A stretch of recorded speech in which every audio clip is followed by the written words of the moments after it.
გადაუდებელი ოპერაციების, მედიკამენტების, სტუდენტებისთვის სწავლის დაფინანსება, სოციალური საკითხები.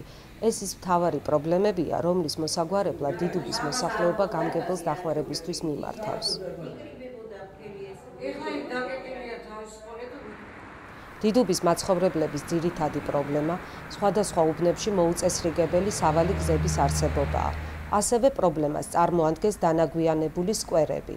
ამ არსებული მძიმე სიტუაციიდან გამოსავალს მოსახლეობა რაიონის გამგებელთან ერთად ეძებს. მე შევაწუხეთ დღეს ჩვენი ახალი გამგებელი, წვავე ესეთი თემები წამოწიე წინ, მე ვარ ამხანაგობის თავმჯდომარე ვახუშტი ბაგრატიონის ერთ-ერთი ეზოსი.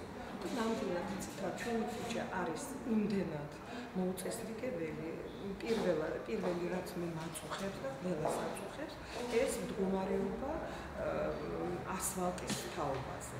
ასფალტი არის საერთოდ არ არსებობს. ჩვენ ვითხოვეთ ახლა მე მგონი დადებითად გადაწყდა ჩვენი საკითხი, რომ აი 2015 წელში ჩასვალ ეს საკითხი, რომ მოაწესრიგოს. დიდუბის გამგებელი ქალბატონი ირმა ზავრადაშვილი გამგეობაში შემოტანილი პრობლემული განცხადებების სიმრავლეზე საუბრობს და აღნიშნავს, რომ თითოეული საკითხი უახლოეს მომავალში შესწავლილი იქნება. გუშინდელ შეხვედრაზე დაახლოებით 78 ადამიანი იყო ჩაწერილი, თუმცა მეტი მოვიდა, იმიტომ რომ ჩაუწერელიც ბევრი იყო, ძირითადი პრობლემები არის სოციალური სახის. ითხოვენ მედიკამენტებს, ითხოვენ ოპერაციის დაფინანსებას თანადაფინანსების ფორმით და არის სწავლის, ანუ სტუდენტების დაფინანსება.